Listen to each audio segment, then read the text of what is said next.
മലയാള വിഭാഗം professor, government arts and science college.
മാഷിൻ്റെ വിയോഗം ഉണ്ടായത്. തീർത്തും അപ്രതീക്ഷിതമായ ആ വിയോഗം ശരിക്കും സാറിനെ സ്നേഹിക്കുന്ന എല്ലാവരെയും ദുഃഖത്തിലാഴ്ത്തിയ സംഭവമായിരുന്നു. അതേസമയം അത് ശരിക്കും അനായാസേന മരണം എന്ന് പറയാവുന്ന തരത്തിൽ അങ്ങനെ ആലോചിച്ചാൽ അസൂയാർഹമായ വിധത്തിലുള്ള ഒരു മരണം കൂടിയായിരുന്നു വേണുസാറിൻ്റേത്. വേണുസാറ് ചെറുപ്പത്തിൽ ഒരു പണ്ഡിതനാകണം എന്നായിരുന്നു അത്ര ആഗ്രഹിച്ചിരുന്നത്. എന്നാൽ അതൊട്ട് നടന്നതുമില്ല എന്ന് അദ്ദേഹം ഒരു സംഭാഷണത്തിൽ പറഞ്ഞതായിട്ട് CJ ജോർജ് എഴുതിയിട്ടുണ്ട്. പക്ഷേ വാസ്തവം അങ്ങനെ ആയിരുന്നില്ല. അദ്ദേഹം അങ്ങേയറ്റം വിനയശീലനായിരുന്നു എന്നതുകൊണ്ട് അദ്ദേഹത്തിൻ്റെ വിനയമാണ് അതിൽ നമുക്ക് കാണാവുന്നത്. ഒരുപക്ഷെ നമ്മുടെ കാലം കണ്ട വലിയ പണ്ഡിതന്മാരിൽ ഒരാളായിരുന്നു വേണുസാർ. അദ്ദേഹം മഹാരാജാസ് കോളേജിൽ നിന്ന് ഫിസിക്സിൽ ആണ് ബിരുദമെടുത്തത്. പിന്നീട് അവിടെ നിന്ന് തന്നെ മലയാളത്തിൽ 1ാം റാങ്കോടെ ബിരുദാനന്തര ബിരുദം പൂർത്തിയാക്കി. ഭാഷയോടുള്ള സ്നേഹം മൂലം അദ്ദേഹം തുടർന്ന് അണ്ണാമലൈ യൂണിവേഴ്സിറ്റിയിൽ ലിംഗ്വിസ്റ്റിക്സിൽ വീണ്ടും ഒരു ബിരുദാനന്തര ബിരുദം കൂടി അവിടെ നിന്നും 1ാം ക്ലാസ്സിൽ 1ാം റാങ്കോടെ പാസ്സായി. പിന്നീട് 1971 1945 ഓഗസ്റ്റ് 2 വേണു സാറ് വടക്കൻ പറവൂരിലുള്ള വീട്ടിൽ ജനിച്ചത്. 1971 അദ്ദേഹം മദ്രാസ് യൂണിവേഴ്സിറ്റിയിൽ റിസർച്ച് അസിസ്റ്റൻ്റായിട്ട് ജോലിയിൽ പ്രവേശിച്ചു. 1973 കാലിക്കറ്റ് യൂണിവേഴ്സിറ്റിയിലെ മലയാള വിഭാഗത്തിൽ ലെക്ചററായിട്ട് അദ്ദേഹം ജോലിയിൽ പ്രവേശിച്ചു. പിന്നീട് അവസാനം വരെ അദ്ദേഹം കാലിക്കറ്റ് യൂണിവേഴ്സിറ്റിയിൽ തന്നെയായിരുന്നു അദ്ദേഹം ജോലി ചെയ്തിരുന്നത്. 2003 മുതൽ 5 വരെയുള്ള കാലത്ത് അദ്ദേഹം അവിടെ വകുപ്പ് അധ്യക്ഷനും ആയിരുന്നു. അദ്ദേഹം കേരളത്തിൽ അറിയപ്പെടുന്ന, കേരളത്തിൽ മാത്രമല്ല കേരളത്തിന് പുറത്തും അറിയപ്പെടുന്ന വളരെ പ്രശസ്തനായിട്ടുള്ള ഭാഷാശാസ്ത്രജ്ഞൻ, അതുപോലെ ബഹുഭാഷാ പണ്ഡിതൻ, വിവർത്തകൻ, അധ്യാപകൻ എന്നീ നിലകളിലെല്ലാം പ്രശസ്തനായിരുന്നു വേണുസാർ. ഭാഷയായിരുന്നു അദ്ദേഹത്തിൻ്റെ ജീവിതം തന്നെ എന്ന് പറയാം. ഭാഷയെക്കുറിച്ചുള്ള ആലോചനകളിലാണ് അദ്ദേഹം ജീവിതകാലം മുഴുവൻ ചെലവഴിച്ചത്. അവസാന ദിവസവും പോലും അദ്ദേഹം മരിക്കുന്ന ഏപ്രിൽ 2 രാവിലെ പോലും അദ്ദേഹം ഭാഷയെക്കുറിച്ച് ആണ് വായിക്കുകയും എഴുതുകയും ചെയ്തിരുന്നത്. അതാണ് ഞാൻ പറഞ്ഞത്, അദ്ദേഹത്തിൻ്റെ മരണം പണ്ഡിതോചിതമായ മരണം എന്ന പ്രയോഗം ശരിയാണോ എന്ന് എനിക്ക് അറിഞ്ഞുകൂടാ. പക്ഷെ അങ്ങനെയായിരുന്നു മാഷിൻ്റെ കാര്യത്തിൽ സംഭവിച്ചത്. മരിക്കുന്ന അന്ന് രാവിലെ അദ്ദേഹം എഴുതിയത് മലയാളവും തമിഴും തമ്മിലുള്ള, മലയാളത്തിലെയും തമിഴിലെയും വാക്കുകളുടെ ചരിത്രപരമായ ബന്ധത്തെക്കുറിച്ചുള്ള ആലോചനകളായിരുന്നു അദ്ദേഹം നടത്തിയിരുന്നത്. അതേക്കുറിച്ചാണ് അദ്ദേഹം എഴുതിയിരുന്നത്. തമിഴിനേക്കാൾ പഴക്കമുള്ള ദ്രാവിഡ ഭാഷാ സ്വഭാവങ്ങൾ മലയാളത്തിലുണ്ട് എന്നതിനെക്കുറിച്ചാണ് അദ്ദേഹം അവസാനമായിട്ട് മരിക്കുന്ന ദിവസം രാവിലെ അദ്ദേഹം എഴുതിയിരുന്നത് എന്ന് പിന്നീട് വായിക്കുകയുണ്ടായി. CJ ജോർജിൻ്റെ ലേഖനത്തിൽ അങ്ങനെ വായിക്കാൻ ഇടയായി. അപ്പോൾ അദ്ദേഹത്തിന് ജ്ഞാനം എന്ന് പറയുമ്പോൾ അത് ഭാഷയിൽ മാത്രം ഒതുങ്ങി നിന്നിരുന്നില്ല കേട്ടോ അദ്ദേഹത്തിൻ്റെ അറിവ്. എന്നാൽ ഞങ്ങളൊക്കെ പഠിക്കുന്ന കാലത്ത് വേണുസാറിൻ്റെ ക്ലാസ്സിലിരിക്കുമ്പോൾ സാറ് പറയുന്നത് എന്താണെന്ന് സത്യം പറഞ്ഞാൽ പലർക്കും മനസ്സിലാകാറുണ്ടായിരുന്നില്ല. അതിന് കാരണം അദ്ദേഹം വളരെ വളരെ ഉയരത്തിലായിരുന്നു, ഞങ്ങളെക്കാൾ വളരെ ഉയരത്തിലായിരുന്നു. അത് പറയുമ്പോൾ എനിക്ക് ലീലാവതി ടീച്ചറുടെ ഒരു പ്രയോഗം ഓർമ്മ വരുന്നു.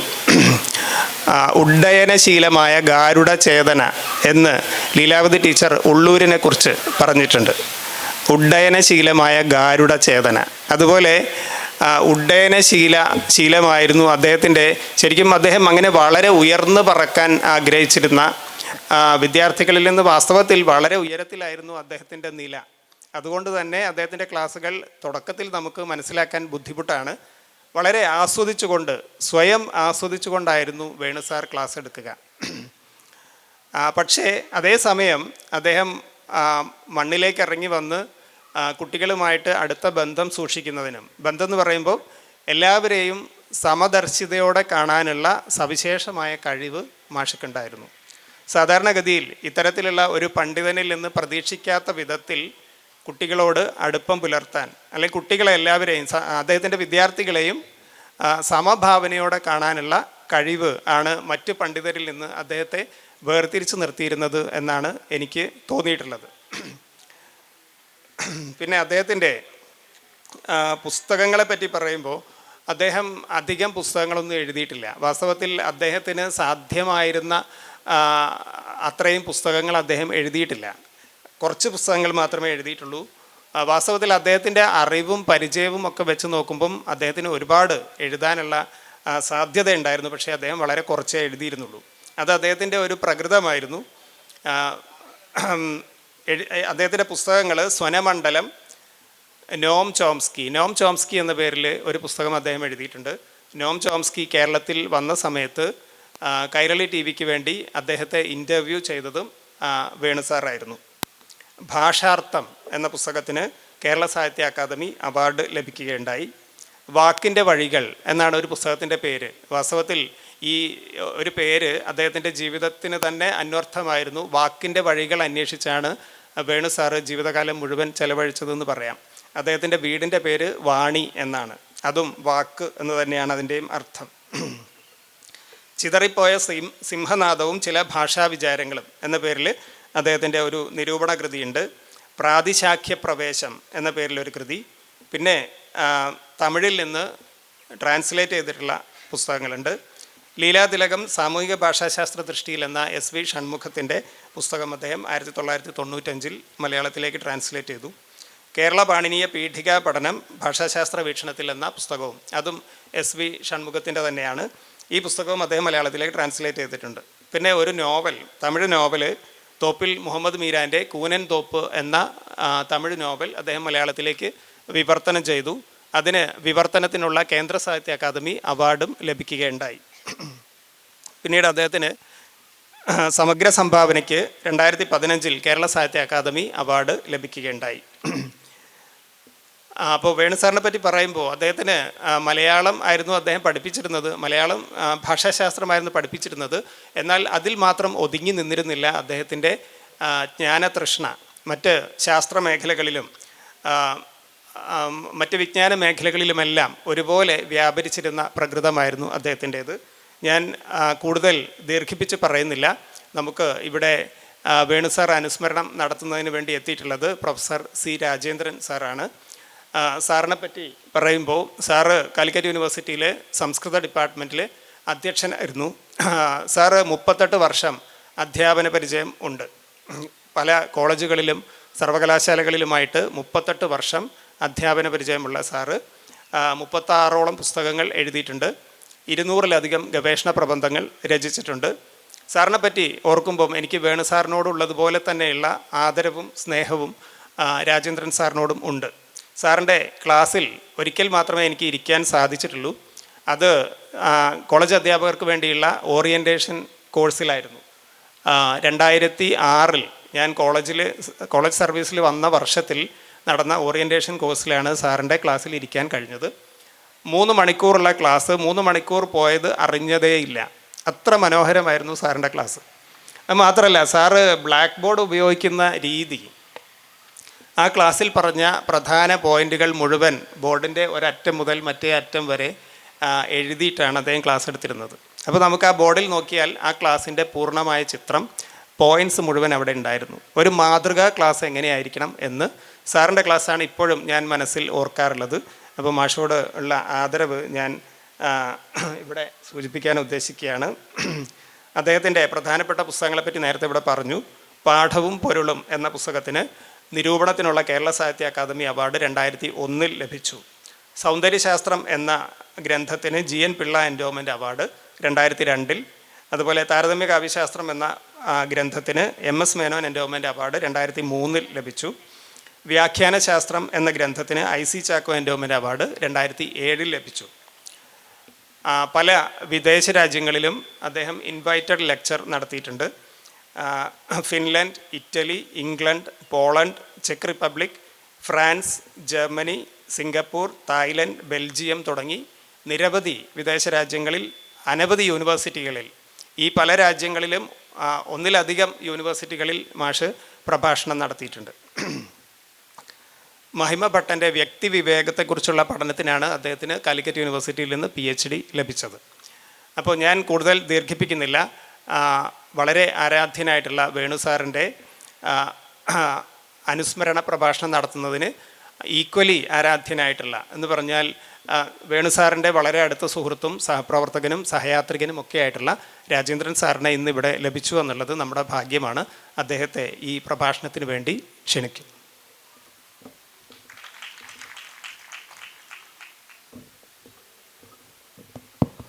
പ്രിയപ്പെട്ട ഡോക്ടർ ഗഫൂർ, പ്രിയപ്പെട്ട അധ്യാപകരെ, വിദ്യാർത്ഥികളെ, ഈ ആർട്സ് കോളേജ് ഇങ്ങനെ വർഷാവർഷം നടത്തുന്ന ഈ ഫെസ്റ്റിവൽ ഒരു സെഷൻ വേണുമാഷയ്ക്ക് വേണ്ടിയിട്ട് വിനിയോഗിച്ചതിൽ എനിക്ക് നിങ്ങളോടുള്ള സന്തോഷം ആദ്യം രേഖപ്പെടുത്തുകയാണ്. കാരണം വേണുമാഷ എന്ന് പറഞ്ഞാൽ അതിനൊരു പര്യായം ഭാഷ എന്നുള്ളതാണ്. അത്രയധികം ഭാഷയായിട്ട് ബന്ധപ്പെട്ടിട്ടുള്ള ഒരു വ്യക്തിയായിരുന്നു വേണുമാഷ്. വേണുമാഷ്ക്ക് നമ്മളോട് പറയാനുള്ളൊരു കാര്യം എന്താണെന്ന് ചോദിച്ചാൽ മൈൻഡ് യുവർ ലാംഗ്വേജ് എന്നുള്ളതാണ്. അത് സാധാരണ ആളുകൾ ദേഷ്യപ്പെട്ട് പറയുന്ന ഒരു വാക്കാണ്. എന്തെങ്കിലും അനുചിതമായിട്ട് പെരുമാറുമ്പോൾ മൈൻഡ് യുവർ ലാംഗ്വേജ് എന്ന് പറയും. വേണുമാഷ് പറയുമായിരുന്നത് എപ്പോഴും ഭാഷയെക്കുറിച്ചിട്ടുള്ള ഒരു ബോധം നമുക്ക് അദ്ദേഹത്തിനുണ്ടായിരുന്നു. നമ്മൾ ഒന്ന് ആലോചിച്ച് നോക്കുമ്പോൾ മനുഷ്യൻ്റെ ഏറ്റവും അത്ഭുത സിദ്ധികളിൽ ഒന്ന് ഭാഷയാണ്. ഭാഷ ഇല്ലാതെ നമുക്ക് ചിന്തിക്കാൻ പറ്റില്ല. നമ്മൾ ജനിക്കുന്നത് ഭാഷയിലേക്കാണ്. നമ്മളെ അടയാളപ്പെടുത്തുന്നത് ഭാഷയാണ്.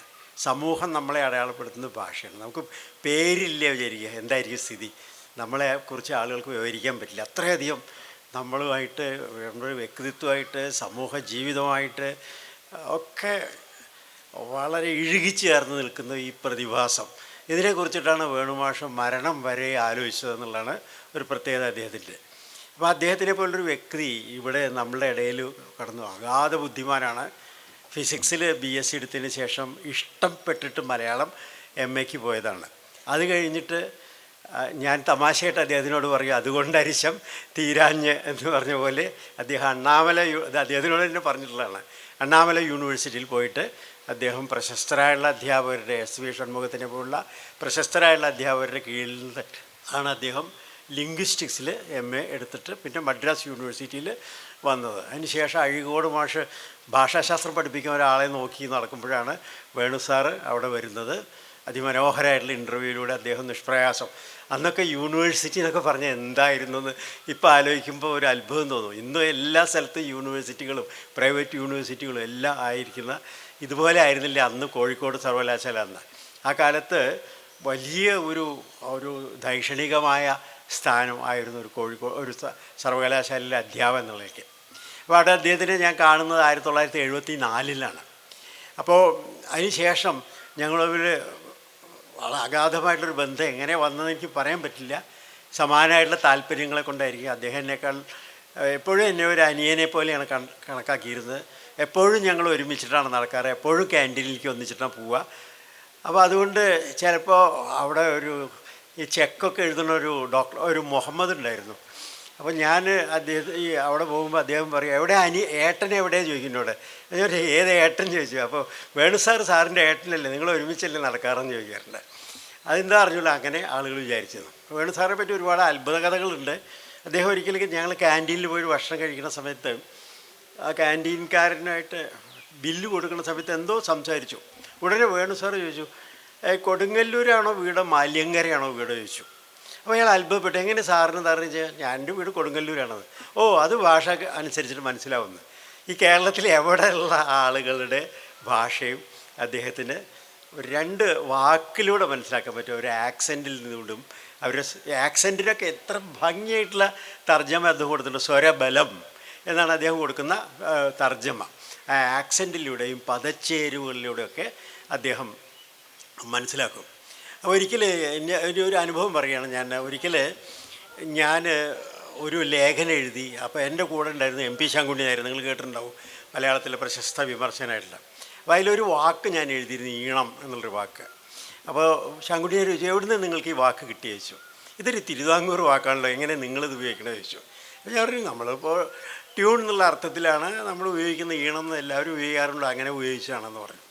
അദ്ദേഹം അത്രയും സൂക്ഷ്മമായിട്ട് ചിന്തിക്കുന്ന ഈ കാര്യമൊക്കെ വേണു സാറോട് ഞാൻ പറഞ്ഞു. അപ്പോൾ വേണു സാറ് പറഞ്ഞു, അപ്പോൾ ഈ രാജേന്ദ്രൻ ഇപ്പോൾ ഈണം എന്നുള്ളതിന് എന്ത് വാക്ക് ഉപയോഗിക്കാറോ ചോദിച്ചു. ഓ, ഞാൻ ട്യൂൺ എന്നുള്ള വാക്ക് ഉപയോഗിക്കുക, നല്ല ട്യൂൺ ചെയ്തിട്ടുണ്ട്. അപ്പോൾ അത് അദ്ദേഹം എഴുതിയിട്ടുണ്ട്. ഞാൻ എൻ്റെ വീട് പട്ടാമ്പിയാണ്. ഒരു പട്ടാമ്പിക്കാരൻ പറഞ്ഞത്, ഈ ഈണം എന്നുള്ള വാക്ക് അറിയാമെങ്കിലും ജീവിത സന്ദർഭത്തിൽ ട്യൂൺ എന്നുള്ള വാക്ക് ഉപയോഗിക്കുന്നത്. അത് അദ്ദേഹം പറയാനുള്ള കാരണം ഇംഗ്ലീഷോ മലയാളമോ ഒന്നും നോക്കിയിട്ടല്ല, നമ്മുടെ പരിചയസീമയിലുള്ള വാക്കുകളാണ് നമ്മൾ പലപ്പോഴും ഉപയോഗിക്കാറുള്ളത്. ബെഞ്ചും ട്യൂണും ഒക്കെ മലയാളമായിട്ട് തീരുന്നു എന്നുള്ളത് സൂചിപ്പിക്കുന്നതിന് വേണ്ടിയിട്ടാണ്. പിന്നെ അങ്ങനെ നമ്മളെ അത്ഭുതപ്പെടുത്തുന്ന ഉൾക്കാഴ്ചകളാണ് അദ്ദേഹത്തിൻ്റെ പല അദ്ദേഹത്തിൻ്റെ പ്രസ്താവങ്ങളിൽ നമുക്ക് കാണാൻ സാധിക്കുന്നത്. ഇന്ന് നമ്മൾ വളരെയധികം ആലോചിക്കുന്നൊരു വിഷയമാണ് ഈ ഡിസ്കോഴ്സ് അനാലിസിസ്. ഒരു പ്രത്യേക വിഷയത്തിനെ കുറിച്ചിട്ടുള്ള ആ വ്യവഹാരങ്ങളുടെ ആകത്തുകയ്ക്ക് നമ്മൾ ഡിസ്കോഴ്സ് എന്ന് പറയും. അപ്പോൾ അതിൽ ഇപ്പോൾ അടുത്ത കാലത്ത് വളരെ ചർച്ച ചെയ്യപ്പെട്ടിരുന്ന ഒരു വിഷയമാണ് ഓറിയൻ്റലിസം. പാശ്ചാത്യർ എങ്ങനെയാണ് കിഴക്കൻ പ്രദേശങ്ങളെ നോക്കിക്കണ്ടിരുന്നത്. അപ്പോൾ അവർക്കൊരു മുൻധാരണ ഉണ്ട്. ആ ധാരണ വെച്ചിട്ടുള്ള കാര്യങ്ങളാണ് അവർ ഇന്ത്യ പോലുള്ള രാഷ്ട്രങ്ങളെക്കുറിച്ച് പറഞ്ഞിരുന്നത്. ഒന്നുകിൽ ആത്മീയതയുടെ സ്ഥലമാണ്, അല്ലെങ്കിൽ അപരിഷ്കൃതരുടെ സ്ഥലമാണ്. ഇങ്ങനെയുള്ള ഇതിലല്ലാതെ സാധാരണ നമ്മളെപ്പോലുള്ള മനുഷ്യരെന്നുള്ള സങ്കല്പമല്ല അവർക്കുണ്ടായിരുന്നത്. അതിനാണ് ഓറിയൻ്റലിസം എന്ന് പറയും, പൗരസ്ത്യവാദം. അപ്പോൾ ഇതൊക്കെ നമ്മൾ ചർച്ച ചെയ്യുമ്പോൾ യാഥാർത്ഥ്യം എന്നുള്ളത് ഭാഷയുടെ നിർമ്മിതിയാണ്, ഭാഷയിലൂടെ ഉണ്ടാക്കുന്നതാണ് യാഥാർത്ഥ്യം എന്നുള്ളതാണ് നമ്മൾ ഇന്ന് അംഗീകരിക്കുന്ന ഒരു വസ്തുത. ഇപ്പോൾ നമ്മുടെ നാട്ടിൽ ഈ ആചാരഭാഷയിലൊക്കെ സമൂഹത്തിൽ പാർശ്വവൽകൃതരായിട്ടുള്ള ആളുകൾ ഉപയോഗിക്കുന്ന ഭാഷ അവർ തന്നെ താഴ്ന്നക്കിടയിലാണെന്ന് വീണ്ടും വീണ്ടും പറഞ്ഞുറപ്പിക്കുന്ന തരത്തിലാണ്. അതിൽ നിന്നാണ് നമ്മൾ കുതറി മാറാൻ വേണ്ടി ഇപ്പോൾ ശ്രമിക്കുന്നത്. വീടിൻ്റെ കാര്യമായാലും ഭക്ഷണത്തിൻ്റെ കാര്യമായാലും ഒക്കെ തന്നെ അടിയാളർ ഉപയോഗിക്കേണ്ട ഭാഷ എന്ന് പറഞ്ഞാൽ ഞങ്ങൾ മോശക്കാരാണെന്ന് പറഞ്ഞുറപ്പിക്കുന്ന രീതിയിലാണ്.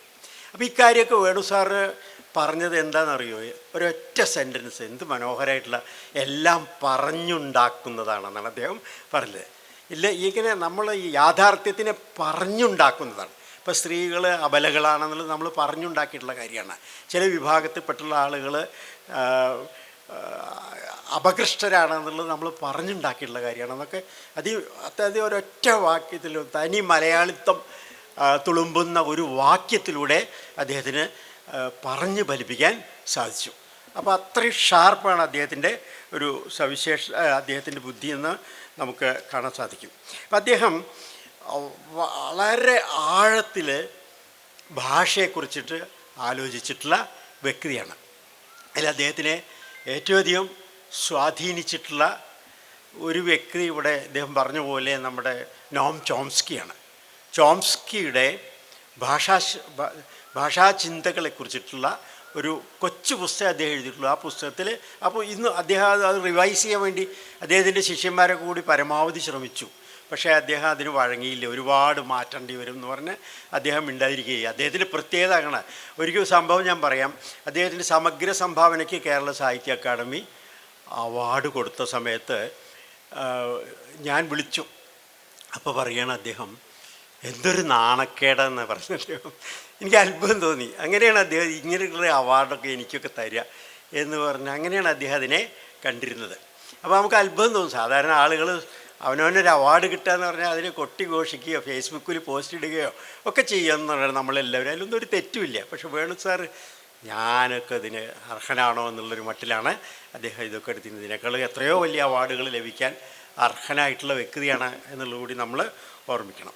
അപ്പോൾ അദ്ദേഹം ചെയ്തിട്ടുള്ള ചില കാര്യങ്ങൾ നിങ്ങളുടെ മുമ്പിൽ അവതരിപ്പിക്കാനാണ് ഞാൻ ഈ ചുരുങ്ങിയ സമയത്തിൽ നിന്ന് ഉദ്ദേശിക്കുന്നത്. അദ്ദേഹം ചെയ്തിട്ടുള്ളത് ആധുനിക ഭാഷാശാസ്ത്രത്തിൻ്റെ പരിപ്രേക്ഷ്യം എടുത്തിട്ട് അതിൻ്റെ കാഴ്ചപ്പാടെടുത്തിട്ട് മലയാള ഭാഷയെയും അദ്ദേഹത്തിൻ്റെ പരിചയസീമയിൽ വരുന്ന ഭാഷാ ചിന്തകളെയും വ്യാഖ്യാനിക്കാൻ ശ്രമിച്ചു. അപ്പോൾ എപ്പോഴും അദ്ദേഹം പറയുന്നതാണ്, നമ്മളെപ്പോഴും അപ്ഡേഷൻ വേണം. നമുക്ക് അറിവുകൾ ഇങ്ങനെ നിരന്തരം ഉണ്ടായിക്കൊണ്ടിരിക്കുകയാണ്. ഈ അറിവുകളുടെ വെളിച്ചത്തിൽ വേണം നമുക്ക് ചുറ്റുവട്ടത്തിനെ സമീപിക്കാൻ, നമ്മുടെ പാരമ്പര്യത്തിനെ സമീപിക്കാൻ എന്നുള്ളതാണ് അദ്ദേഹം ചെന്നെത്തിയിട്ടുള്ള നിഗമനം. ഈ വെളിച്ചത്തിൽ അദ്ദേഹം സമീപിച്ച ഒരുപാട് പേരുണ്ട്. തൊൽകാപ്യം പോലുള്ള പുസ്തകം ആദ്യമായിട്ട് അദ്ദേഹത്തിനെ അത്ഭുതപ്പെടുത്തിയിട്ടുള്ളൊരു കാര്യം പ്രാചീന ഭാരതത്തിലുണ്ടായിരുന്ന ശിക്ഷ എന്ന് പറയുന്ന ഒരു പ്രത്യേക വിഭാഗത്തിൽപ്പെട്ടുള്ള ഗ്രന്ഥങ്ങളാണ്. ഈ ശിക്ഷ എന്ന് പറയുന്നത് കേട്ടാൽ ശിക്ഷയായിട്ട് ഒരു ബന്ധമില്ല, അത് ട്രെയിനിങ് ആണ്. ശിക്ഷ എന്ന് പറയുന്നത് എങ്ങനെ പദങ്ങൾ ഉച്ചരിക്കാം എന്നുള്ളതിൽ, എങ്ങനെ അക്ഷരങ്ങൾ ഉച്ചരിക്കാം എന്നുള്ളതിനെ കുറിച്ചിട്ട് ഉള്ള അഗാധമായുള്ള ആലോചനകളുടെ ആകത്തുകയാണ് ഈ ശിക്ഷാഗ്രന്ഥങ്ങൾ.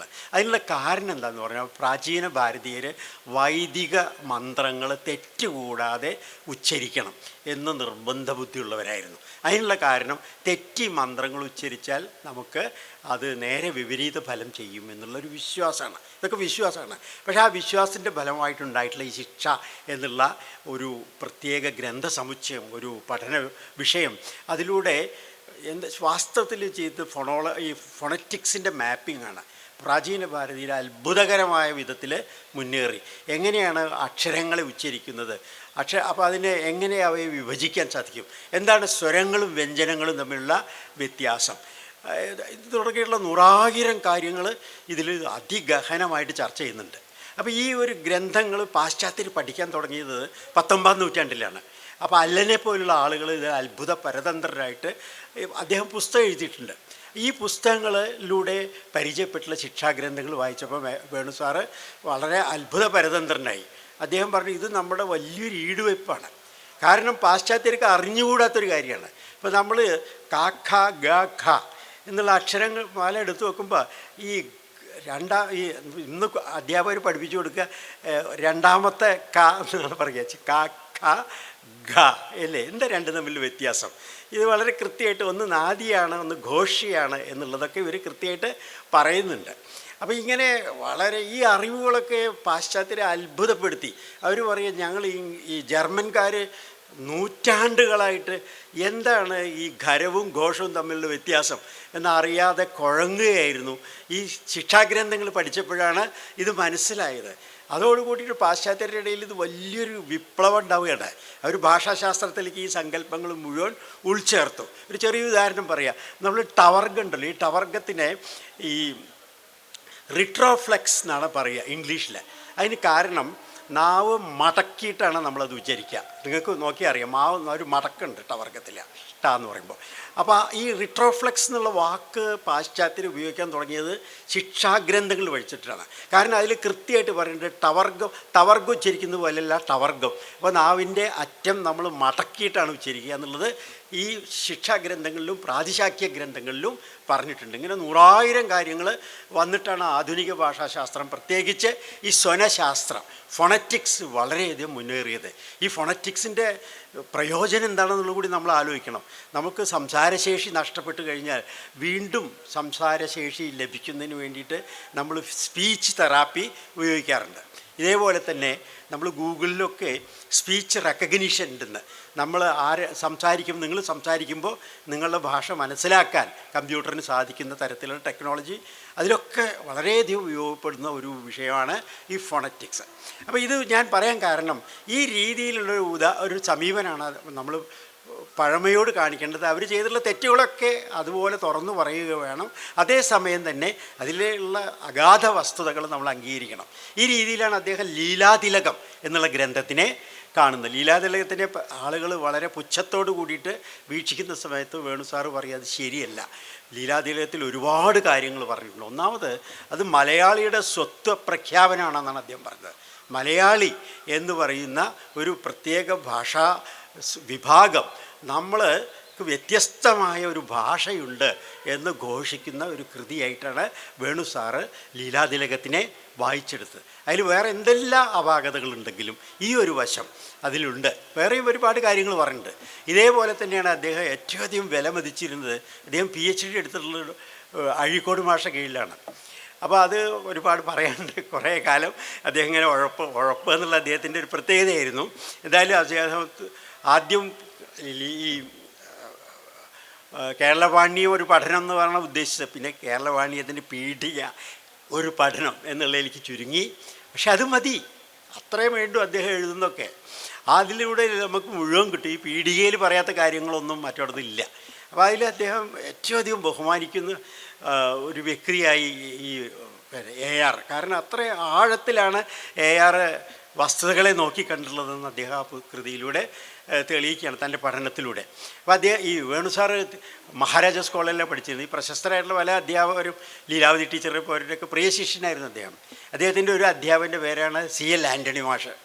ആൻ്റണി മാഷ് വലിയൊരു ഭാഷാശാസ്ത്രജ്ഞനാണ്.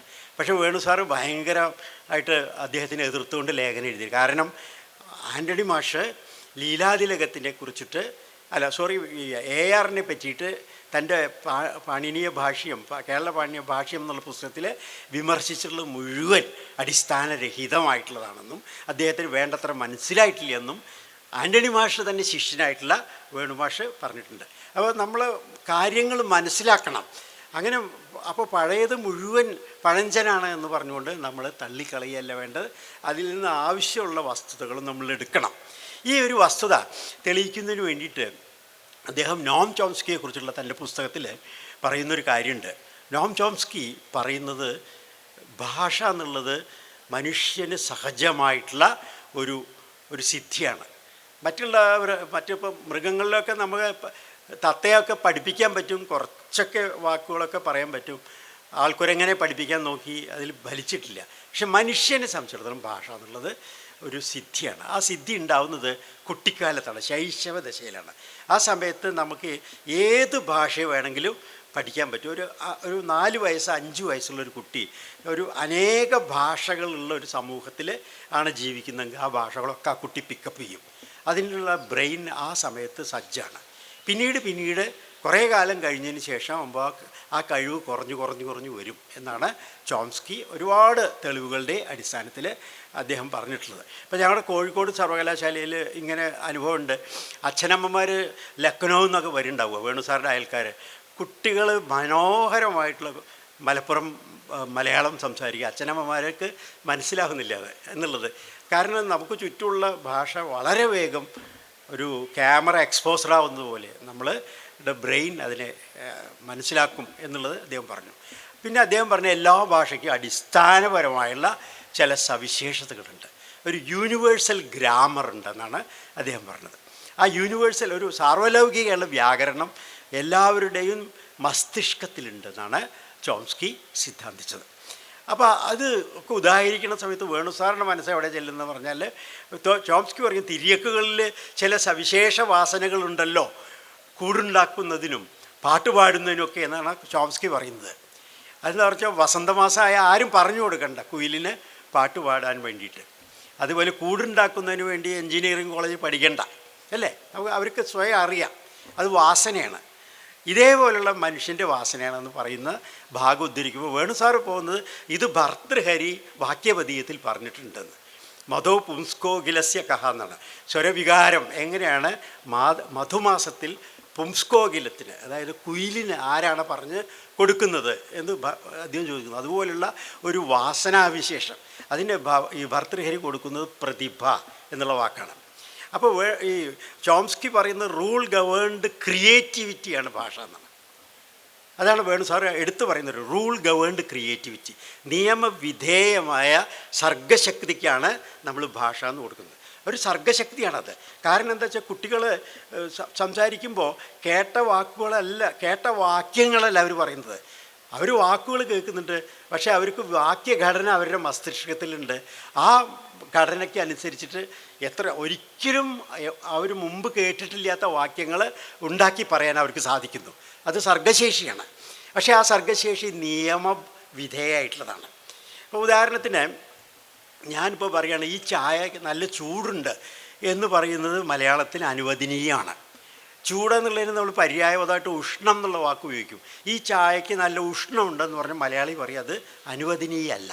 എന്തുകൊണ്ടാണ് പറഞ്ഞാൽ ഉഷ്ണം എന്നുള്ള പദച്ച് ഇതുമായിട്ട് ചേരുന്നില്ല എന്നുള്ളത്. ഈ ഒരു സഹജാബോധം ഒരു കൊച്ചു കുട്ടിക്ക് പോലും ഉണ്ടാവുന്നു എന്നുള്ളത് പറയാം. അപ്പോൾ അങ്ങനെ ചോംസ്കിയെക്കുറിച്ച് പറയുമ്പോഴൊക്കെ അദ്ദേഹം ട്രഡീഷനുമായിട്ട് എങ്ങനെ ബന്ധപ്പെടുത്താൻ പറ്റും എന്നുള്ള വസ്തുത ആലോചിച്ചിട്ടുണ്ട്.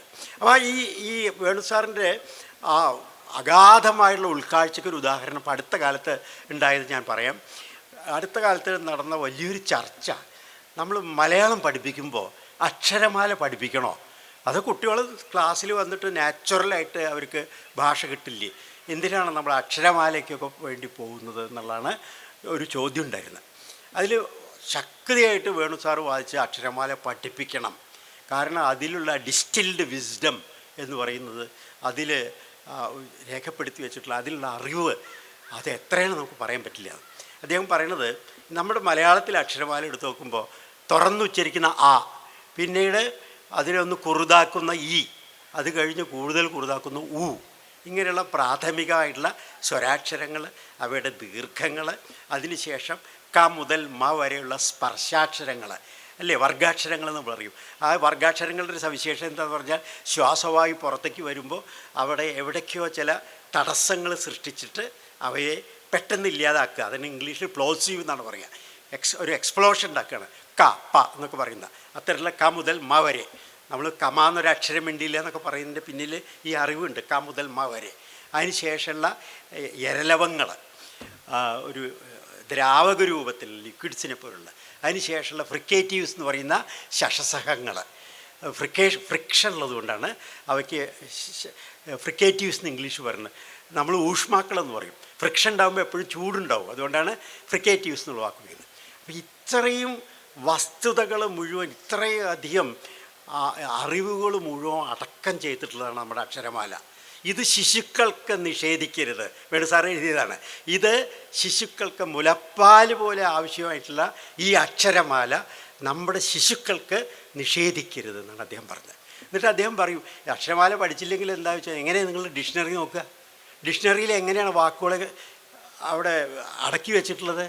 അകാരത്തിന് ശേഷം ആകാരം, പിന്നെ ഈകാരം, ഈകാരം, ഈകാരം, ഈ രീതിയിലല്ലേ. അപ്പോൾ നമുക്ക് ഒരു വാക്കിൻ്റെ അർത്ഥം കണ്ടുപിടിക്കണമെന്നുണ്ടെങ്കിൽ അക്ഷരമാല പഠിക്കാതെ എങ്ങനെ നിങ്ങൾക്ക് സാധിക്കും? നിഘണ്ടുവിലേക്ക് എങ്ങനെ പോകാൻ പറ്റും? വിജ്ഞാനകോശത്തിലേക്ക് എങ്ങനെ പോകാൻ പറ്റും? തുടങ്ങിയിട്ടുള്ള ചോദ്യങ്ങൾ അദ്ദേഹം ഉന്നയിക്കുമ്പോൾ നമുക്ക് അത്ഭുതം തോന്നും. ഇതേപോലെ പല കാര്യങ്ങളിലും അദ്ദേഹം ഈ വളരെ വ്യക്തമായിട്ടുള്ള ചിലപ്പോൾ നമ്മുടെ ട്രഡീഷനിൽ ഉള്ള നല്ല കാര്യങ്ങളൊക്കെ നമ്മൾ സ്വീകരിക്കണം എന്നുള്ള അഭിപ്രായക്കാരനായിരുന്നു. അതേസമയം അതിവാദത്തിലേക്ക് പോകാൻ പാടില്ല. ഇപ്പോൾ ലിപി പരിഷ്കരണം അടുത്ത കാലത്ത് ഉണ്ടായതാണ്. NV കൃഷ്ണവാര്യരുടെയൊക്കെ നേതൃത്വത്തിൽ നടന്ന ടൈപ്പ് റൈറ്ററിൽ എങ്ങനെയാണ് മലയാളം ഉൾക്കൊള്ളിക്കുക എന്നുള്ളത്. നമ്മളുടെ ഭാഷ 51 അക്ഷരാളി കലിത ലതയാണല്ലോ. ഇത്രയും അക്ഷരങ്ങൾ എങ്ങനെ ഉൾക്കൊള്ളിക്കാൻ പറ്റും? അപ്പോൾ ഒരു തരം സിംപ്ലിഫിക്കേഷൻ വേണം എന്നുള്ളത് കണ്ടെത്തി.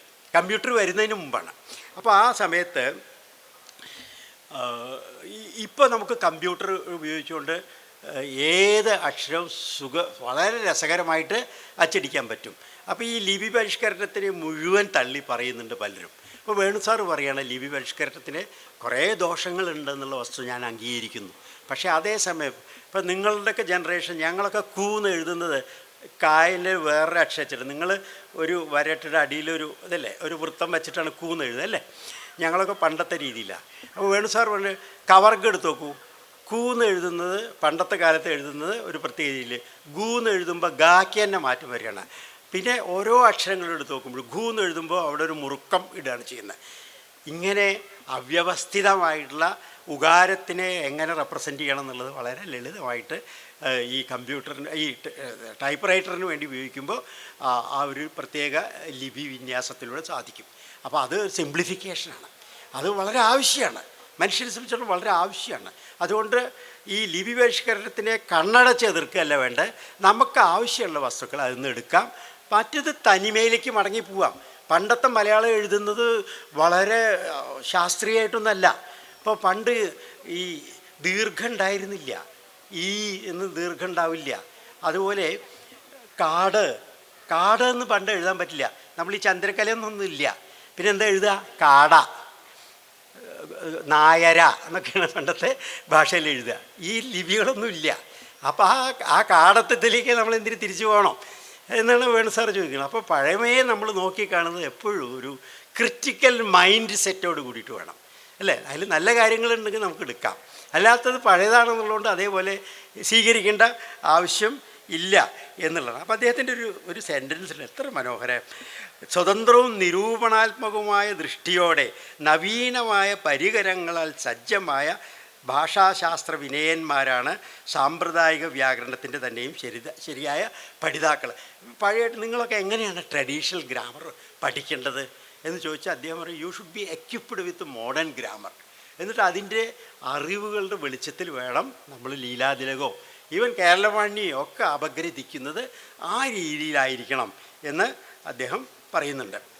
പിന്നീട് ഒരു പ്രശ്നമുള്ളത്, പണ്ടത്തെ വ്യാകരണം പ്രിസ്ക്രിപ്റ്റീവ് ആണെന്ന് പറയും. പാണിനിയൊക്കെ പറഞ്ഞു ഇങ്ങനെ ചെയ്യണം, ഇതാണ് ശരി. നമ്മുടെ കൃഷ്ണനായരൊക്കെ എപ്പോഴും അല്ലേ ഇത് തെറ്റാണ് എന്നാണ് പറയുക, ഇത് തെറ്റാണ്, ഇതാണ് ശരി, അങ്ങനെ പറയാൻ പാടുമോ എന്നുള്ളൊരു ചോദ്യമുണ്ട്. വളരെ ന്യായമുള്ള ചോദ്യമാണ്, അല്ലേ? നമ്മളിപ്പോൾ ഭാഷ ഏതാണ് ശരി ഏതാണ് തെറ്റ് എന്ന് തീരുമാനിക്കുന്ന ആരാണ്? നമ്മളല്ലേ, ഭാഷണ സമൂഹമല്ലേ? പക്ഷെ അതേസമയം വേണു സാർ എപ്പോഴും ഊന്നി പറഞ്ഞിട്ടുള്ളൊരു കാര്യം, സ്റ്റാൻഡർഡൈസേഷൻ ഇല്ലാതെ ഒരു ഭാഷയ്ക്കും മുന്നോട്ട് പോകാൻ പറ്റില്ല എന്നാണ്. നിലവാരപ്പെടുത്തൽ. ഇപ്പം മലയാളം തന്നെ നമ്മൾ എടുത്തു നോക്കൂ. മലയാളം 6 മലയാളിക്ക് 100 മലയാളം എന്നാണ് നമ്മൾ പറയും, അല്ലേ? ഓരോ സ്ഥലത്തും വ്യത്യാസം ഉണ്ടാവും. ഈ ഭാഷകളൊക്കെ ജനാധിപത്യ വ്യവസ്ഥയിൽ സാധുവാണ്. അത് വേണു സാറ് കൃത്യമായിട്ട് പറഞ്ഞു. അങ്ങനെ ഒരു ഇതൊന്നും പറയാൻ പറ്റില്ല. പക്ഷേ അതേസമയം ഈ എല്ലാ ഭാഷകളും തമ്മിലൊരു ഇൻ്റർ കമ്മ്യൂണിക്കേഷൻ ആവശ്യമാണ്. ഇപ്പം നമ്മൾ പത്രങ്ങൾ എടുക്കുമ്പോൾ TV എടുക്കുമ്പോഴൊക്കെ തന്നെ ഒരു മാനക ഭാഷ, ഒരു സ്റ്റാൻഡേർഡ് ഫോം വേണ്ടി വരും. അത് കാസർഗോഡ് മുതൽ തിരുവനന്തപുരം വരെയുള്ള എല്ലാ TV ന്യൂസ് റീഡേഴ്സും വായിക്കുന്നത് അവരുടേതായ തെറ്റുകൾ വരുന്നു, പക്ഷേ ഒരു മാനകം എന്നുള്ള സങ്കല്പം വെച്ചിട്ടാണ്. എല്ലാ ന്യൂസ് പേപ്പറുകളിലും വരുന്ന ഭാഷ ഒരു മാനകമാണ്. എല്ലാ ടെക്സ്റ്റ് ബുക്കുകളിലും വരുന്ന ഭാഷ മാനക ഭാഷയാണ്. അപ്പം നിലവാരപ്പെടുത്തുക എന്നുള്ളത് ഏതു കാലത്തും അനിവാര്യമാണ്. നിലവാരപ്പെടുത്തൽ ആവശ്യമില്ല എന്ന് പറയുന്ന തീവ്രവാദികളോട് വേണു സാറിന് യാതൊരു വിധത്തിൽ സന്ധിയില്ല. അങ്ങനെയാണെങ്കിൽ മലയാളം വികസിക്കേണ്ട എന്നാണ് അതിൻ്റെ അർത്ഥം. മലയാളം വികസിക്കേണ്ട എന്നും മലയാളം ശാസ്ത്രീയ വിഷയങ്ങളെ കൈകാര്യം ചെയ്യേണ്ട എന്നൊക്കെയാണ് വിചാരെങ്കിൽ ഇങ്ങനെ പോയാൽ മതി. പക്ഷേ നമ്മൾ ഭാഷയെക്കുറിച്ചിട്ട് ആസൂത്രണം, ലാംഗ്വേജ് പ്ലാനിങ് വേണം.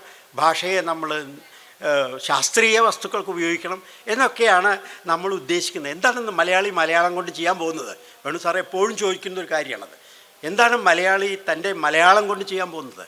അതിനെ ഒരു വളരെ അഡ്വാൻസ്ഡ് ആയിട്ടുള്ള, വളരെ മുന്നോട്ട് ഏത് തരം ദൈക്ഷണിക വിഷയങ്ങളെയും കൈകാര്യം ചെയ്യാൻ പ്രാപ്തമായിട്ടുള്ള ഒരു മാധ്യമമാക്കി, ഒരു ഭാഷയാക്കി മാറ്റണം എന്നാണ് നമ്മൾ ഉദ്ദേശമെങ്കിൽ മാനക ഭാഷ ആവശ്യമാണ് എന്നുള്ളത് അദ്ദേഹം എപ്പോഴും പറഞ്ഞിട്ടുള്ളൊരു കാര്യമാണ്. അതാണ് പണ്ടത്തെ ഗ്രന്ഥങ്ങൾ ചെയ്തിട്ടുള്ളത്, കേരളവാണി ചെയ്തിട്ടുള്ളത്, ലീലാതിലകം ചെയ്തിട്ടുള്ളത്, പാണിനി ചെയ്തിട്ടുള്ളതൊക്കെ അതാണ്. അതുകൊണ്ട് ആ ഒരു വശത്തിനെ അങ്ങനെ തള്ളിക്കളയുന്നത് ശരിയല്ല എന്ന് അദ്ദേഹം പറയുകയാണ്. പിന്നെ അദ്ദേഹത്തിൻ്റെ പല തലങ്ങളിലേക്കും അദ്ദേഹത്തിൻ്റെ പഠനം ചെയ്യാറുണ്ട്. അപ്പോൾ അദ്ദേഹം കമലത്തെക്കാട്ടിലും അഴകുള്ള മുഖം, ഒരു പ്രയോഗം മലയാളത്തിലുള്ളത്. ഈ കാട്ടിലും എന്ന് പറഞ്ഞാൽ എന്താ അർത്ഥം? എങ്ങനെയാണ് വാക്ക് വന്നത്? അദ്ദേഹം ചോദിക്കുന്ന ചോദ്യം നമ്മളൊന്നും അങ്ങനെ ചിന്തിക്കാറില്ല. ഇതെനിക്ക് എപ്പോഴും മനസ്സിലായത്, ഇപ്പോൾ അടുത്ത കാലത്ത് ഞങ്ങൾ പല റീഡിംഗ് ഗ്രൂപ്പ് ഉണ്ടായിരുന്നു. വേണു സാറും അതുപോലെ ഈ ഡേവിഡ് ഷൂൾമാൻ അവിടെ, അതുപോലെ സെസറി ഗളേവിച്ച് എന്നൊക്കെ പറഞ്ഞിട്ട് കുറേ ആളുകൾ ഈ ഒരുമിച്ച് പുസ്തകങ്ങൾ വായിക്കുന്ന ഒരു ഇതുണ്ട്. അപ്പോൾ അവിടെ വെച്ചിട്ട് വേണു സാറ് രാമചരിതം പോലെ, ലീലാതിലകം പോലുള്ള ഗ്രന്ഥങ്ങൾ വായിക്കുമ്പോൾ അതിൻ്റെ അടരുകൾ കാണിച്ചു തരും. അത്ഭുതം തോന്നും. അപ്പോൾ കമലത്തെക്കാട്ടിലും എന്ന് പറയുന്നത് കമലത്തെ കാണിക്കയാണെങ്കിൽ പോലും എന്നുള്ളതിൻ്റെ അബ്രിവിയേഷനാണ് കമലത്തെക്കാട്ടിലും എന്ന് പറയുന്നത്. അത് വാമൊഴിയിൽ നിന്ന് വന്നിട്ടുള്ളതാണ്. ഇങ്ങനെ കുറേ, ഏറെ എന്നുള്ളതൊക്കെ കുറേ എന്നുള്ള കുറയുക എന്നുള്ളതിൽ നിന്ന് കുറുകി വന്ന രൂപമാണ്.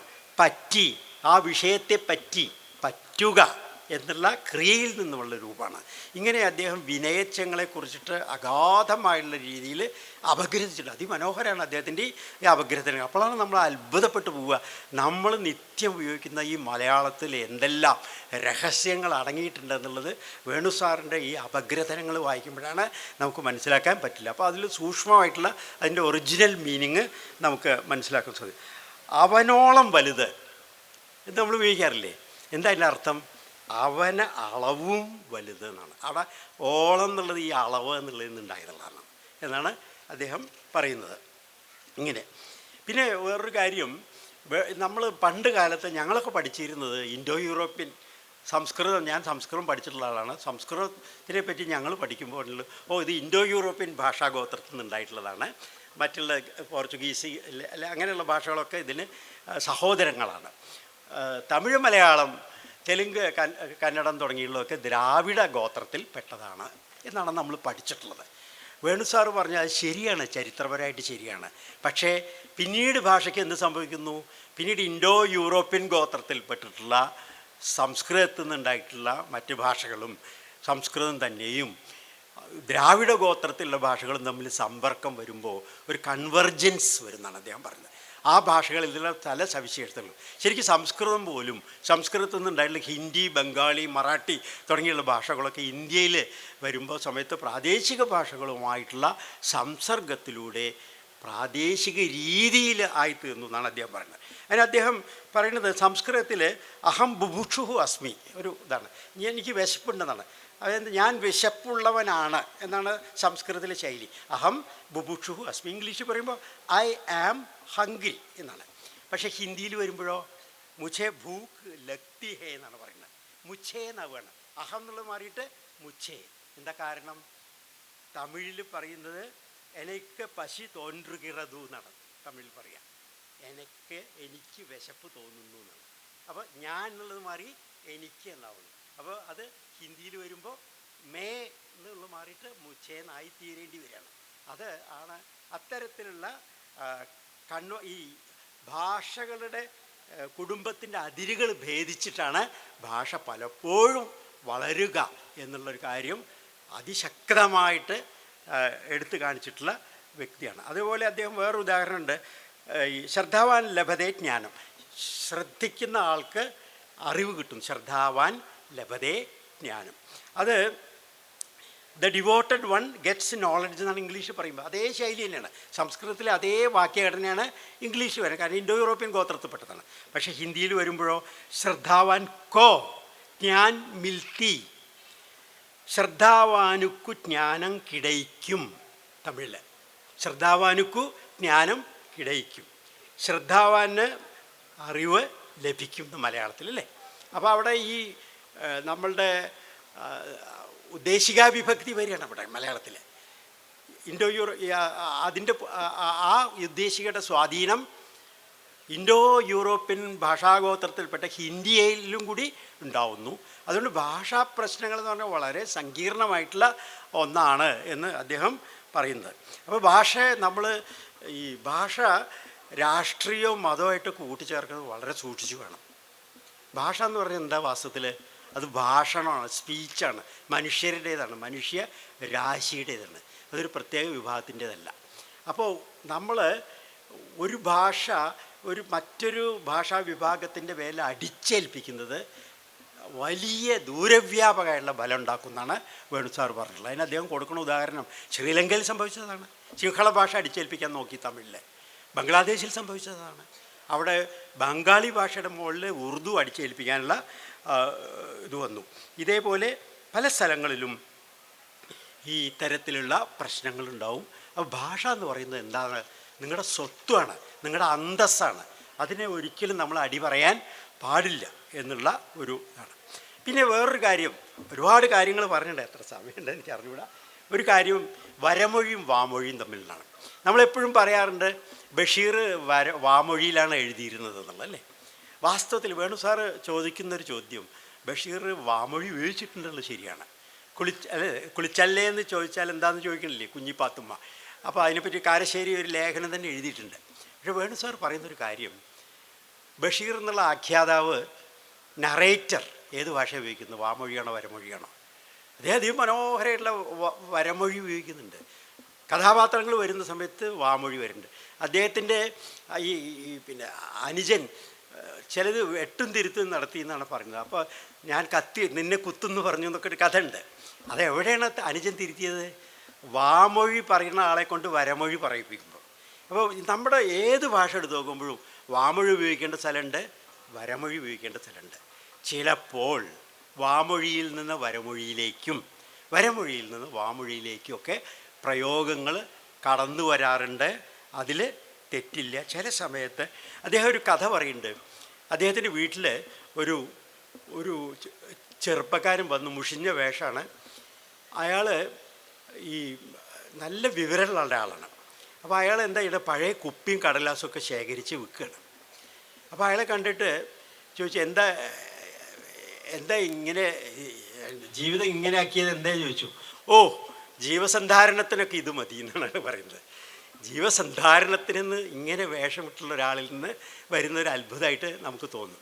പക്ഷേ അയാളെ സംബന്ധിച്ചിടത്തോളം അതോടുകൂടി ചുറ്റുള്ള ആളുകളുടെ അയാളോടുള്ള പ്രതികരണം മാറി. ഹീസ് എൻ എഡ്യൂക്കേറ്റഡ് പേഴ്സൺ എന്നുള്ളത് വരുന്നു എന്നാണ് അദ്ദേഹം പറയുന്നത്. നമ്മൾ ഏതൊരു സിനിമയിൽ കണ്ടിട്ടില്ലേ, ഈ ജയൻ ഇംഗ്ലീഷ് സംസാരിക്കാൻ തുടങ്ങുമ്പോൾ പെട്ടെന്ന് അല്ലേ, അങ്ങനെ അത് ഈ മനുഷ്യൻ്റെ ഭാഷാബോധത്തിലുള്ള ഇതാണ്. കാരണം ഇംഗ്ലീഷിനോട് നമുക്കൊരു ആദമറിഞ്ഞ് എപ്പോഴും തോന്നുന്നുണ്ട്. ഇപ്പോഴും നമ്മളതിൽ നിന്ന് തീർത്തും മോചിതരായിട്ടില്ല. അതുകൊണ്ട് നമ്മൾ തമാശയായിട്ട് പറയുന്നുണ്ട്, ഏതോ ഓഫീസിൽ പോയാലും കാര്യം നടന്നില്ലെങ്കിൽ 2 ഇംഗ്ലീഷ് പറഞ്ഞാൽ കാര്യം നടക്കും എന്നുള്ളൊരു അടിമത്തബോധം ഇപ്പോഴും നമ്മുടെ ഇടയിൽ നിലനിൽക്കുന്നുണ്ട്. അതൊക്കെ സാമൂഹിക ഭാഷാശാസ്ത്രമായിട്ട് ബന്ധപ്പെട്ടുള്ള വിഷയമാണ്. ഏതാണ് പ്രസ്റ്റീജ് ലാംഗ്വേജ്, ഏതാണ് മാനക ഭാഷ, ഏതാണ് എന്നുള്ള തുടങ്ങിയിട്ടുള്ള കാര്യങ്ങളൊക്കെ ഇതുണ്ട്. അപ്പോൾ ഏതായാലും വരമൊഴിക്ക് ഇണങ്ങുന്ന വാമൊഴിയെ നമുക്ക് ഉളുക്കി കൊണ്ടുവരേണ്ടി വരും. ചില സമയത്ത് മറിച്ചും ചിലപ്പോൾ ഉണ്ടാവും എന്നുള്ളത്.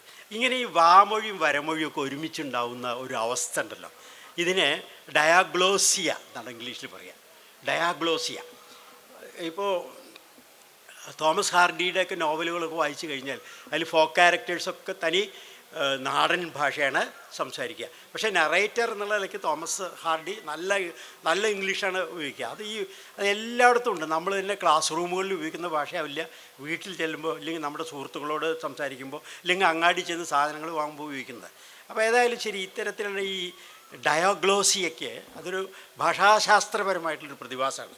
അതിന് ഇരട്ട മൊഴിത്തം എന്നാണ് വേണു സാറിൻ്റെ തർജ്ജമ. ഇരട്ട മൊഴിത്തം 2 തരം, 2 കൂട്ടത്തിലുണ്ട്. നമ്മുടെ മലയാള ഭാഷാ സ്വത്വം എന്ന് പറഞ്ഞാൽ അതിൽ വാമൊഴിയുണ്ട്, വരമൊഴിയുണ്ട്. നമ്മുടെ നാട്ടിൻപുറത്തേക്ക് നമ്മൾ വീണ്ടും പോകുമ്പോൾ നമ്മൾ ഈ അച്ചടി ഭാഷയല്ല ഉപയോഗിക്കുക. നമ്മളവിടെ ചെന്നാൽ വേറെ നമ്മുടെ ഭാഷയിലേക്ക് ആണ് തിരിച്ചു ചെല്ലും എന്നുള്ളതാണ് നമുക്ക് കാണിക്കുന്നത്. അപ്പോൾ അച്ചടി വടിവിൽ സംസാരിക്കുന്ന ആണ് അങ്ങനെ പണ്ട് കാലത്തുണ്ട്. ചിലർ അച്ചടി വടിവിൽ സംസാരിക്കുന്ന ആളുകളുണ്ട്. അവരൊക്കെ കോമിക്കായിട്ട് മാറും, കോമിക് ക്യാരക്ടേഴ്സായിട്ട് മാറും. ജലപ്പിശാച് പിടിച്ചവരെ പോലെയാവും അവർ എന്നാണ് വേണു സാറ് നിരീക്ഷിച്ചിട്ടുള്ള ഒരു കാര്യം. അപ്പോൾ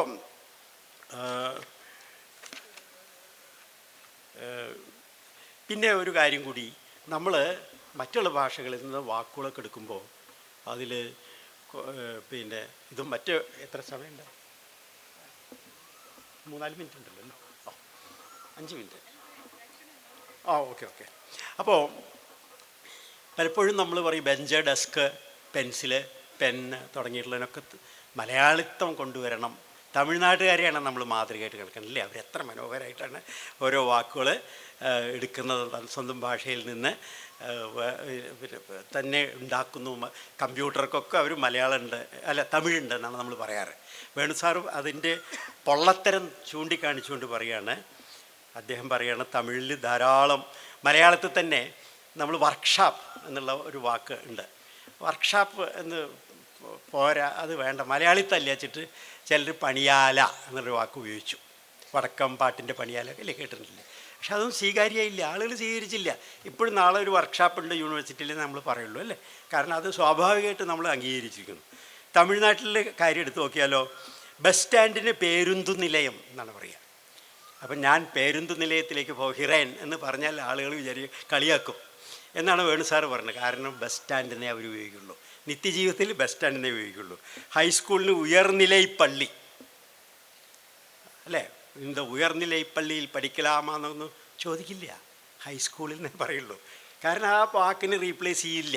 അപ്പോൾ അതുകൊണ്ട് ഈ അമിതമായ ഭാഷാസ്നേഹത്തിൻ്റെ പേരിൽ ഇത്തരത്തിലുള്ള വൈകൃതങ്ങൾ നിങ്ങൾ ഉണ്ടാക്കിയെടുത്താലും അത് ഭാഷാ സമൂഹം അംഗീകരിക്കുകയില്ല എന്ന് അദ്ദേഹം പറഞ്ഞു. അപ്പോൾ അതുകൊണ്ട് ഈ പിന്നെ വേറൊരു കാര്യം കൂടി അദ്ദേഹം പറയുന്നത്, ഈ പ്രാദേശിക തനിവുകൾ അകന്നു പോകുന്നു. ഇപ്പോൾ ഗുപ്തനായർ സാറൊക്കെ എഴുതിയില്ല ഓണാട്ടുകരയിലെ ഭാഷ, വടുവനാടൻ ഭാഷ അല്ലേ, ഇങ്ങനെയൊക്കെ നമ്മൾ പറയാറുണ്ട്. പക്ഷെ അതൊക്കെ അനിവാര്യമാണ്.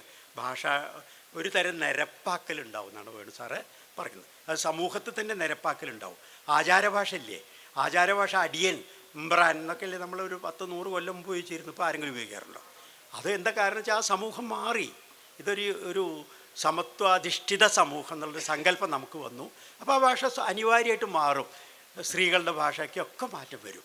അപ്പോൾ അതിനെക്കുറിച്ച് ഗൃഹാതുരത്വത്തോടു കൂടി സംസാരിക്കുകയും അതുപോലെ നിലവാരപ്പെടുത്തൽ എന്തോ അപകടമാണ് എന്ന് പറയുന്നു ചെയ്യുന്നത് ശാസ്ത്രീയമായി ശരിയല്ല.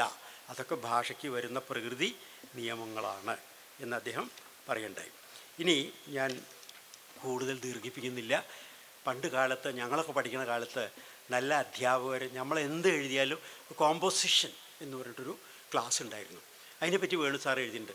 ഈ അധ്യാപകർ മെനക്കെട്ടിരുന്ന് അതിൽ തെറ്റുകൾ തിരുത്തും. ഇപ്പോൾ കോമ്പോസിഷനൊന്നും ഇല്ല, ആരും അങ്ങനെ ചെയ്യാറില്ല. പക്ഷേ വേണു സാറ് പറയുകയാണ് ഈ രചനാഭ്യാസം എന്നുള്ളത് വളരെ ആവശ്യമാണ്. കുട്ടികളുടെ ഭാഷ ശരിപ്പെടുത്തുന്നതിന് വേണ്ടിയിട്ടും കുട്ടികളൊക്കെ തന്നെ അതിൽ കൂടുതൽ വഴക്കം കിട്ടുന്നതിനൊക്കെ വേണ്ടിയിട്ട് അത് ആവശ്യമാണെന്ന് അദ്ദേഹം പറയും. പോട്ടെ. അപ്പോൾ ഇത്രയും കാര്യങ്ങളാണ് ഞാൻ ഇവിടെ പറയാൻ ഉദ്ദേശിച്ചത്. അപ്പോൾ വേണു സാറ് നിരന്തരം എപ്പോഴും നമ്മുടെ കൂടെയുള്ള ഭാഷയെക്കുറിച്ചിട്ട് ആലോചിച്ചു. അദ്ദേഹം മരിക്കുമ്പോഴും ഭാഷയെക്കുറിച്ച് ആലോചിച്ചത്. അദ്ദേഹം കുട്ടിക്കാലത്ത് തന്നെ ഒരു 2 ചെറിയ കാര്യങ്ങൾ കൂടി പറഞ്ഞ് അവസാനിപ്പിക്കുക. അദ്ദേഹത്തിൻ്റെ ആ ഭാഷയോടുള്ള സ്നേഹം. അദ്ദേഹം ഒരിക്കലും എന്നോട് പറഞ്ഞു ഒരു സ്വപ്നം കണ്ടു എന്ന് പറഞ്ഞു. എന്താ സ്വപ്നം കണ്ടു വെച്ചാൽ ഒരു വലിയ കെട്ടിടത്തിലേക്ക് അദ്ദേഹം പോവുകയാണ്. അപ്പോൾ അവിടെ ഒരു പാമ്പിനെ കണ്ടു. അപ്പോൾ അവിടെ ഒരു കന്നഡ സംസാരിക്കുന്ന ഒരു കുട്ടി അമ്മയുണ്ട്. ആ കന്നഡ സംസാരിക്കുന്ന കുട്ടി കന്നഡയിൽ പറഞ്ഞു അവിടേക്ക് പോകണ്ട, പാമ്പുണ്ട് എന്ന് പറഞ്ഞു അത്രേ. അപ്പോൾ വേണു സാറ് പറഞ്ഞു പാമ്പുണ്ട്, ഈ കുട്ടി പറഞ്ഞ് തെറ്റാണ്, അത് തിരുത്തി, വ്യാകരണം തെറ്റി. അപ്പോൾ അമ്മ ചോദിച്ചു അത്രേ, നിങ്ങൾ പാമ്പുണ്ടെന്ന് പറഞ്ഞ് നിങ്ങൾക്ക് ഈ മുന്നറിയിപ്പ് തന്ന കുട്ടി അഭിനന്ദിക്കുകയല്ലേ വേണ്ടത്, ഇവിടെ നിങ്ങൾ വ്യാകരണ തെറ്റാണോ കണ്ടുപിടിക്കുന്നത്, സ്വപ്നത്തിലാണ് ആലോചിക്കണം. ഇത് പറഞ്ഞപ്പോൾ ഞാൻ പറഞ്ഞു വേണു സാറേ ഇത് മാഷ് റിട്ടയർ ചെയ്യുമ്പോൾ ഈ സംഭവം ഞാൻ പറയും എന്ന് പറഞ്ഞു. ഞാൻ പറഞ്ഞു.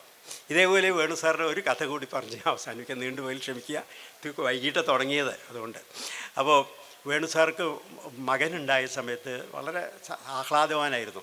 അപ്പോൾ ഒരു ദിവസം അദ്ദേഹം എന്നോട് വളരെ ഇതായിട്ട് പറയുകയാണ്, ഈ കവർഗ എങ്ങനെയാണ് ഉച്ചരിക്കുന്നത് ഞാൻ എൻ്റെ മകൻ്റെ വായിൽ കൈയിട്ടിട്ട് മനസ്സിലാക്കിയത് എന്നാണ് അദ്ദേഹം ഒരു കവർഗ ഒക്കെ കണ്ഠ്യാക്ഷരമല്ലേ, അത് എവിടെ നിന്നാണ് ഈ ശബ്ദം വരുന്നതെന്നുള്ളത് ഞാൻ മനസ്സിലാക്കിയത്. ഞാൻ പറഞ്ഞു കുട്ടികളോട് ക്രൂരത കാണിക്കുന്നവരെ ശിക്ഷിക്കാൻ ഒരു വകുപ്പുണ്ടെന്ന് മാഷ്ക്ക് അറിയുമോ ചോദിച്ചു. അതാണ് മാഷിൻ്റെ പ്രത്യേകത. അപ്പോൾ എപ്പോഴും ഭാഷയെക്കുറിച്ചിട്ട് ആലോചിച്ചുകൊണ്ടിരുന്ന ഒരു വ്യക്തിയാണ്. വളരെ കുറച്ചേ എഴുതിയിട്ടുള്ളൂ, പക്ഷേ ആ എഴുതിയിട്ടുള്ള എഴുത്ത് മതി മലയാളികളായ നമുക്ക് ഒരുപാട് അറിവുകൾ തരാൻ. അപ്പോൾ അദ്ദേഹത്തിൻ്റെ സ്മരണയ്ക്ക് മുൻപിൽ അഞ്ജലികൾ അർപ്പിച്ചുകൊണ്ട് ഞാൻ നിർത്തുന്നു. നന്ദി, നമസ്കാരം.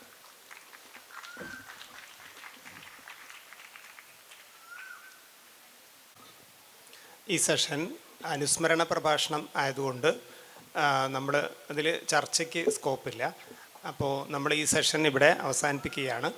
ഈ സെഷൻ വേണു സാറിൻ്റെ ആത്മസുഹൃത്തായിരുന്ന രാജേന്ദ്രൻ സാറ് തന്നെ നമുക്ക് ഈ സെഷൻ കൈകാര്യം ചെയ്യാൻ ഇവിടെ എത്തിയതിൽ ഉള്ള സന്തോഷം പങ്കിടുന്നതോടൊപ്പം സാറിന് ഹൃദയപൂർവ്വം നന്ദി അറിയിച്ചുകൊണ്ട് നമുക്ക് ഈ സെഷൻ ഇവിടെ അവസാനിക്കും.